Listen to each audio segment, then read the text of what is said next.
right, and our last official presentation is from Dr. Amod Sarnaik. He's going to talk about another approach, an investigative approach that we are pioneering here at Moffitt, adoptive cellular therapy or tumor-infiltrating lymphocytes for melanoma.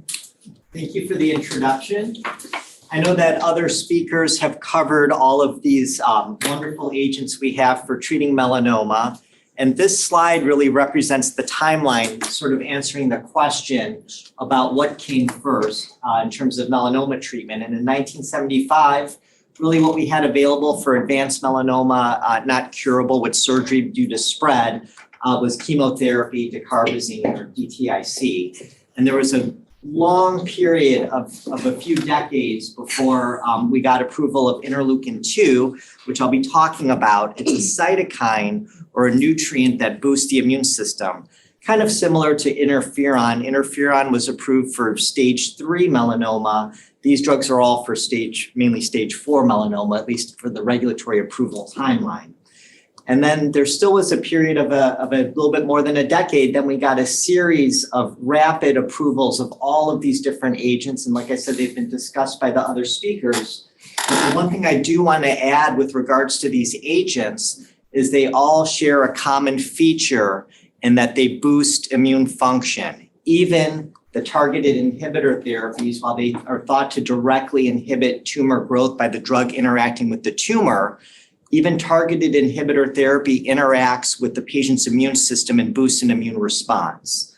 So the bottom line on this slide is that these drugs all work on the immune system, specifically the T cells or the T lymphocytes I'll be describing.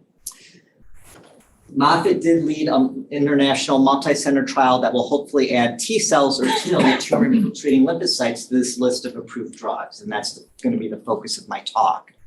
Well, just to start off as an introduction, what exactly are T cells and what exactly are tumor-infiltrating lymphocytes or TIL? Well, T cells are types of immune cells called lymphocytes, and there are two different classes of lymphocytes. There are the B cells that make antibodies. These are the antibodies that we hope vaccines like the COVID vaccine will boost. And then there also are T cells. T cells have multiple different functions. T cells can directly kill undesirable cells. That includes cells infected with virus or cancer cells. The T cells that directly kill undesirable cells are called cytotoxic T cells. And there are also other types of T cells, helper T cells, that coordinate the function of other components of the immune system. These helper T cells are what get infected and killed by HIV, causing the disease AIDS. So T cells have multiple functions. And one of those functions that have been discovered are TIL or tumor-infiltrating lymphocytes. These are activated T cells that have migrated to the tumor and possess the ability to kill tumor cells. And this cartoon schematic demonstrates healthy cells, and due to mutations that you've heard of, can cause these healthy cells to transform into tumor cells. These tumor cells display antigens or proteins that are different from the healthy cells that are actually targeted by these TIL or T cells that infiltrate the tumor and kill the tumor. And this is a natural phenomenon that's known for many, many decades, that when you cut tumors out of patients, you can find T cells within the tumor, but in the tumor inside the patient, the tumor cells develop ways of avoiding the TIL being able to destroy the tumor. But we've, and among others, have come up with a way of culturing these TIL, expanding them and using them as a treatment. So why are TIL important? Well, it turns out that melanoma has a lot more mutations than other types of cancer. So the mutational burden of melanoma is relatively high. These mutations are changes in the DNA that causes changes in the protein of the tumor that create targets for the immune system, including the TIL, that can recognize these mutations as not supposed to be there and eliminating them like they're virally infected cell. The higher degree of TIL infiltration in tumors like melanoma is associated with improved survival of patients. So some patients have melanomas with lots of TIL in there, and there are some patients that have very sparse TIL in there, and the patients who have high TIL infiltration have better survival than patients with low TIL cell infiltration. And just as a conclusion of this slide, response to immunotherapy for metastatic melanoma is associated with a T-cell infiltrate. So some of these drugs that have been discussed by others, this immunotherapy can cause infiltration of the tumor with the T-cell, and patients who have more T-cell infiltrates do better. So this natural phenomenon of discovering TIL in tumor was taken advantage of. Originating at the National Cancer Institute, surgeons like us at the National Cancer Institute removed tumors from patients and discovered that one can culture these TIL from the tumor. The tumor is typically removed in the operating room, and taking the tumor out of the patient and explanting those tumors in the lab can result in the investigators manipulating the lab conditions that favor the growth of the TIL in the lab over the growth of the tumor. In order for the treatment for these TIL to be given back to the patients, it does require a preparative chemotherapy that temporarily depletes the normal immune cells in the patient so that when the TIL are given, they don't have to compete against the normal immune cells. And then after the T cells are given to the patients do get a short course of something called interleukin-2, which is a nutrient or a cytokine that boosts the growth of the TIL in the patient. These TIL have multiple different targets, and that's called polyclonal. And one of the benefits of TIL is one does not have to discover the targets of therapy. It naturally occurs and can be exploited. So unlike targeted inhibitor therapy that Dr. Karapetian discussed, those tumors have to have a mutation in the BRAF gene. In the case of TIL, the targets of therapy do not require to be defined ahead of time. This is a cartoon schematic of how TIL therapy works. A patient presents to the office with metastatic melanoma, unresectable disease, so can't be cured with surgery. A portion of the tumor is removed in the operating room. The cartoon schematic of this tumor shown here with the irregular brown large cells being the tumor cells, and infiltrated within these tumors are the small round cells that are different clones of T cells or TIL. The tumor is plated in the lab and cultured with the same interleukin-2 that I talked about. It's a growth factor for the T lymphocytes or the TIL. The TIL are grown to very large numbers. They can be selected for, so the properties of these TIL can be explored and can be selected for in terms of the TIL that are good, meaning that they can recognize and reject the tumor, can be tested for. So those subclones can then be pooled, expanded to tens of billions in number, and then given back to the patient. But before the treatment can be given, the patients get a lymphodepleting chemotherapy. This is the nuts and bolts of how TIL therapy works. I just want to spend a little bit of time, a word about the lymphodepleting chemotherapy. This chemotherapy is cyclophosphamide and fludarabine. We know for sure that in its present state, TIL do require this abbreviated course of chemotherapy, but we're still not sure exactly why it's needed. There have been some proposed reasons for why it's needed. The chemotherapy may deplete some of the immunoinhibitory cell populations. A leading theory is that depleting the endogenous or the circulating immune cells, the TIL do not have to compete against these immune cells for these substances called cytokines, which are growth factors or nutrition for the T cells. So depleting these circulating immune cells allow the TIL access to these cytokines because it depletes the cytokine sink of the normal immune cells. Additionally, the chemotherapy may actually disrupt some of our normal immunity that causes some enhanced signaling that again results in cytokines that feed the TIL. But what we do know, it's been attempted to actually boost the degree of lymphodepletion, and that has not been shown to be helpful in terms of a treatment effect, but does increase the side effects of the treatment.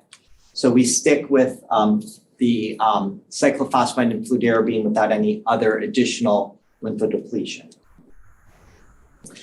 Well, this treatment is not for everyone just because it's hard on the body. And I think one of the reasons why it's so hard on the body is because of this requirement of the chemotherapy.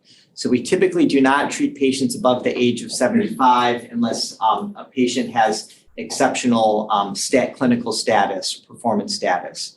Even those who are under 75, they have to have the reserve to tolerate the side effects of the treatment. They have to be able to tolerate the side effects of the lymphodepletion as well as the side effects of the interleukin-2 that's given immediately after the TIL treatment. This typically does require heart and lung function evaluation, and they have to pass certain parameters.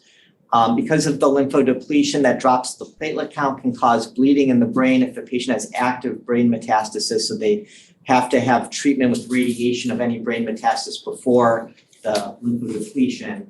But treated brain metastases are allowed. And then the patients also have a tumor that's reasonably acceptable for side effects of the surgery. In the interest of time, I'm going to skip the next slide and go straight to the outcomes.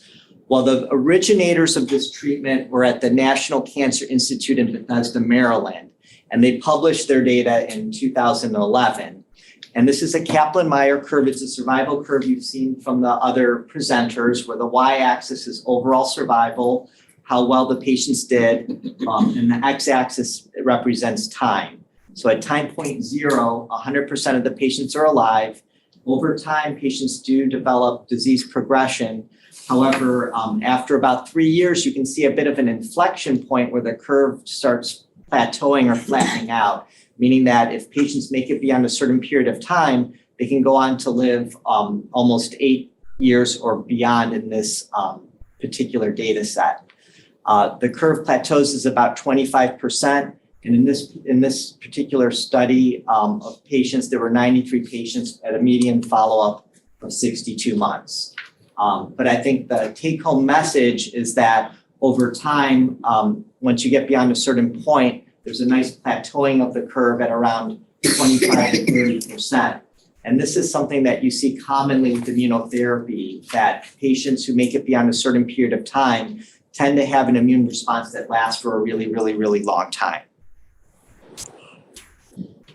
This slide shows the data from patients that were treated at Moffitt Cancer Center here. The curve on the left, another overall survival curve, and then on the right is progression-free survival. The curve on the left does have this nice plateau as well. At Moffitt, we didn't start as early as the National Cancer Institute did, so we don't quite have as much follow-up as they did at the National Cancer Institute, but we do see a nice plateau of the curve.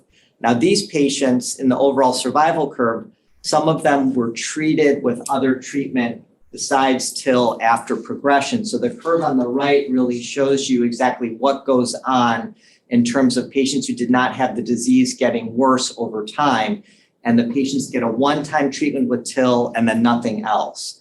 And just like the curve that I showed you from the National Cancer Institute, there's a nice plateau of this curve around 30%.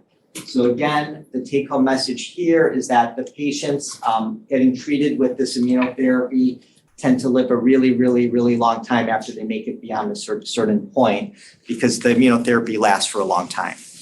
What caused the cliff at like 85 and 72 months? You're talking about the big drop off here? No, the right Oh, there. this here. Okay. So the question is, this curve looks nice and uniform, then all of a sudden there's a big drop here. So this is because the number of patients that are still evaluable at this point in time is relatively small. So every time the curve drops, it represents some patients who died of disease relative to the number of patients still being followed. So as you go from the curve from left to right, the cliffs become more prominent just because the denominator, the number of patients being followed, is relatively small. So the curve drops about 15 or 20%, probably because one patient out of 5 had died of disease at this point in time. Or they died of old age. Or died of old age. It's death from anything, right? Death from any Thing cause. would have happened. Right. So the reason why it drops is just because the number of patients that made it to this point is relatively few, unlike at the National Cancer Institute where they had more patients and followed for longer. But you can still see here, there's a relatively big drop compared to these tiny little drops. It's because there aren't that many. Each vertical bar, go back, is a patient who's still alive at that point.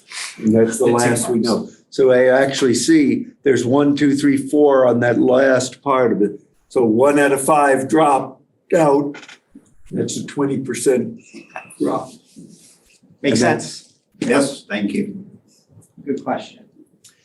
So I also want to show you some examples, clinical examples of patients, and of course I'm showing you the good examples, but these are quite remarkable. It's a CAT scan, so I'll walk you through it. On the left is before any treatment.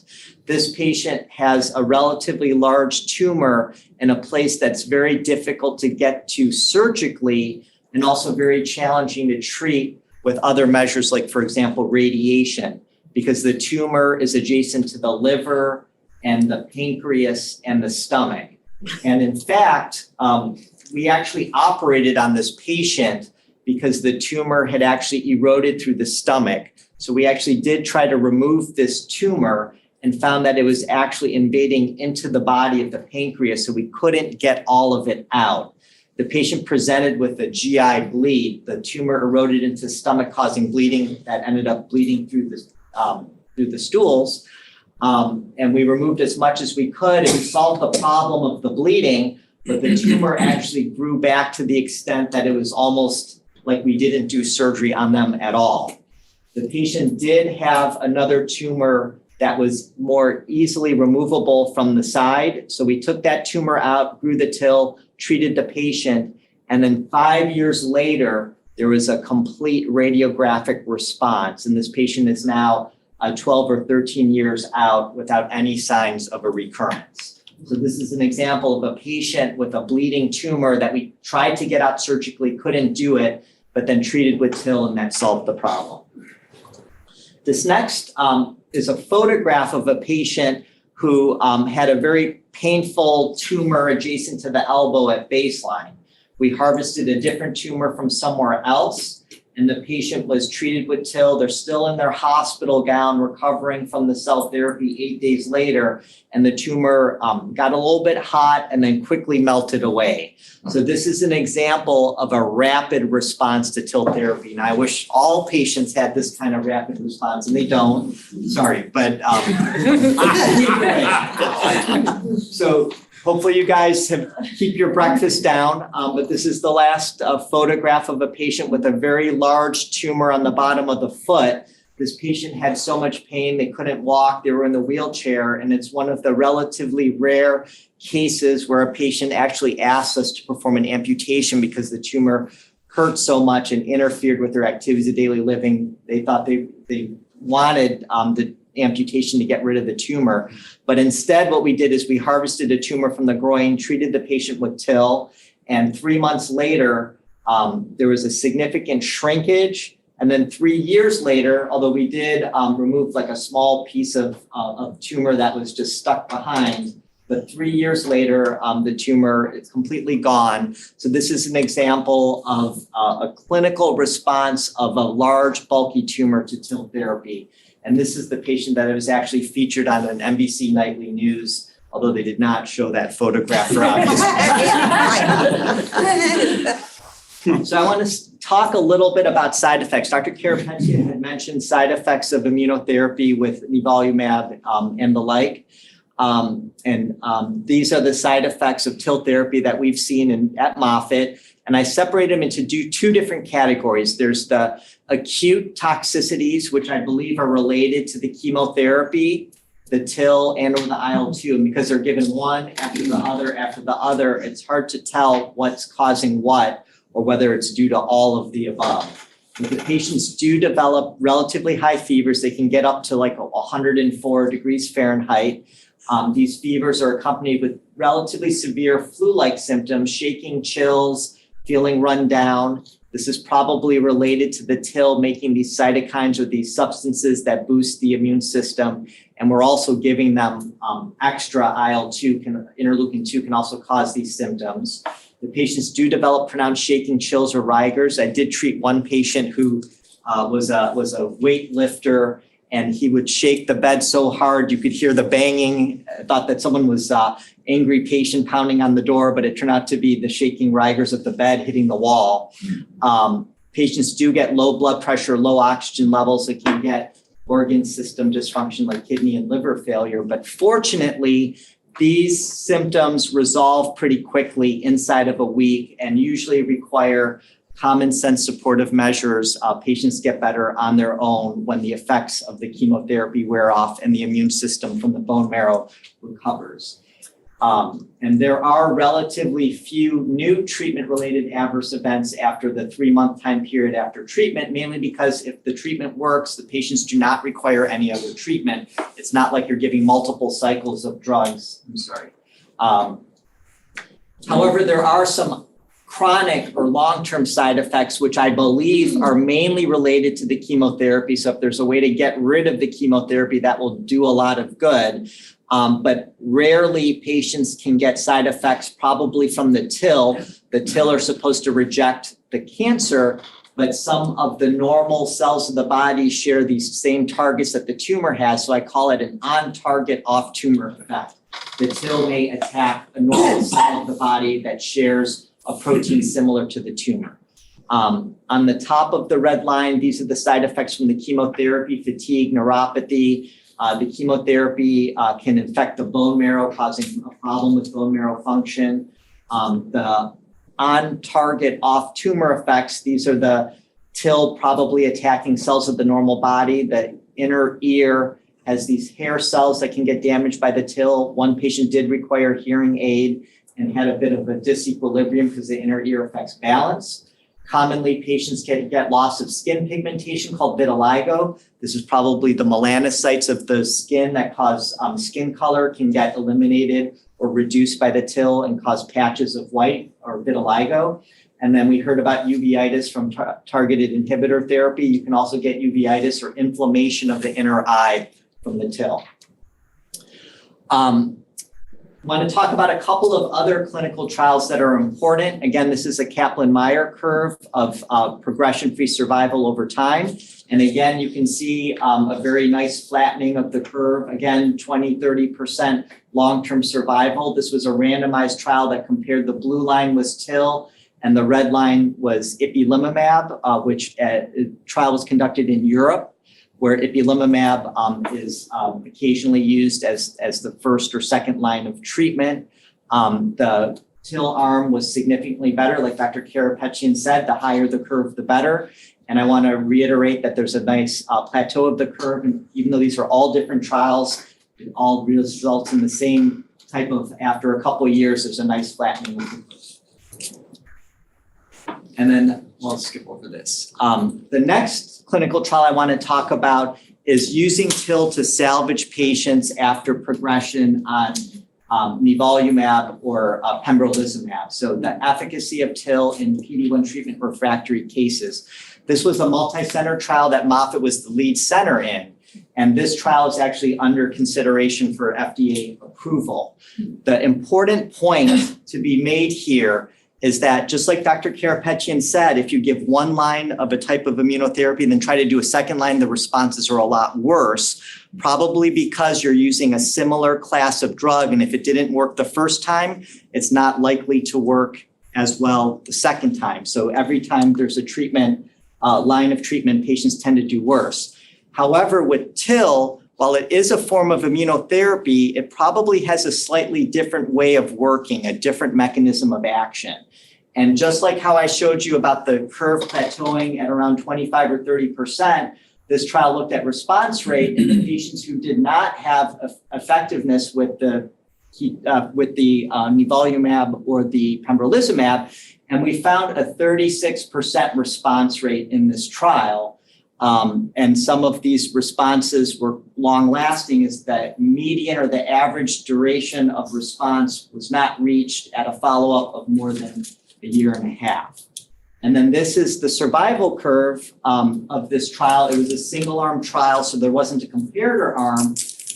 But you can see that after a year and a half, there's a nice flattening of the curve. And again, you're kind of in that same ballpark range of around a little bit higher than 30%, but we still need more follow-up on this trial. But I think you're going to see a eventual plateauing of the curve around 30% as well. So this indicates that you take the patients, whether they've had PD-1 antibody or not, the response rates end up being similar. And that means that while the treatment is complex and does have some side effects, this treatment can be used for patients where the PD-1 antibody didn't work as well as what we would have liked. A little bit about the future of TIL therapy. More work is being done in order to try to improve the treatment, and there are a couple different ways to improve the treatment. You can improve the effectiveness, make the response rates higher, and Moffitt is integrally involved in these efforts. We're trying to select the TIL, so if these tens of billions of TIL, maybe only a small subset of these TIL actually do what we want, and the rest either contribute to side effects or crowd out the TIL that you want. So we're selecting the TIL for better responses. Another company is actually knocking out the PD-1 gene in the TIL to make the TIL more active, and we're attempting to open this trial here. And then there's also efforts a little bit further down the road of maybe combination therapy, TIL plus intralesional therapy is under development at Moffitt, not yet ready for prime time, but we're working on it.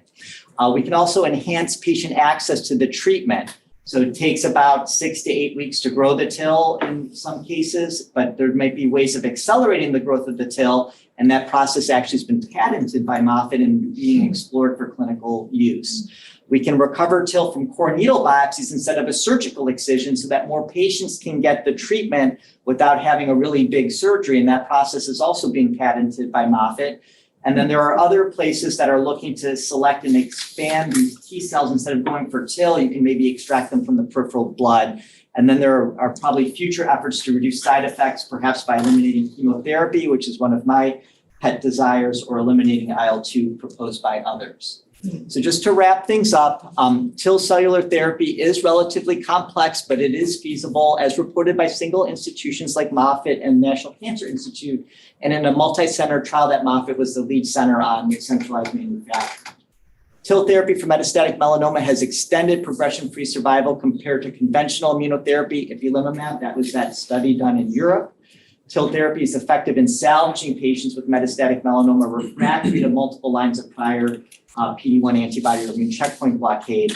And then ongoing research is testing enhancing function, enhancing patient access, and reducing side effects. And thank you for your attention.